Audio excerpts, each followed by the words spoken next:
चला आज बनवूया मस्तपैकी पाऊस आहे तर गोटा भजी। पण ती गोटा भजी मी कसली बनवत आहे, कांदा आणि बटाटा टाकून खूपच छान होते ही। कांदा बटाटा टाकून चण्याचं पीठ घेतलं एक मोठी वाटी आणि त्याच्यात कांदा टाकलाय।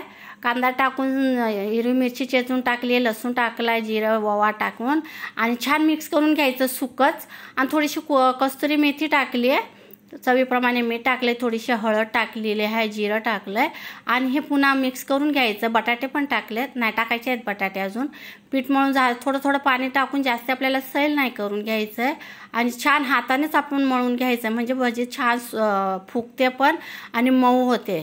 चला आता एक बटाटा घेतला होता मोठा आणि बॉईल करून घेतला होता, तो बटाटा पण चुरून त्याच्यामध्ये मिक्स करून घ्यायचा आणि थोडंसं पाणी घ्यायचं आहे। याच्यात नाही सोडा इनो काही नाही वापरायचं आहे, तरी पण भजी खूपच छान होते। आता हे सगळं हातानेच कालून घ्यायचं आहे, म्हणजे चांगलं व्यवस्थित कालवलं जातं। आता तेल गरम करायला ठेवलं होतं, ते एक पळी तेल टाकले गरम गरम, याच्याने मस्त मऊसूत होतात भज्या। चला आता झालं पीठ आपल्याला मळून ठेवायचं नाही, लगेच आपल्याला बनवायला घ्यायचं। तेल गरम झालेलं आहे तर अशा गोल गोल भज्या ठेवायच्या, सोडायच्या बघा। टाकल्या मस्त वर येतात, फुगून छान होतात बघा।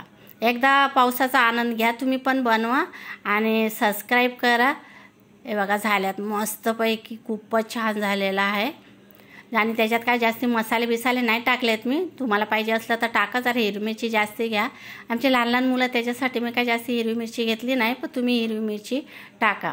आणि आता भजी संग तोंडी लावायला मिरची तळून घेतलेली आहे मधून कापून, आणि वरनं मीठ टाकलं तर भजी हे आपलं मिरची खूपच छान लागते बरं का। चला आता सबस्क्राईब करा, लाईक करा आणि कमेंट करा।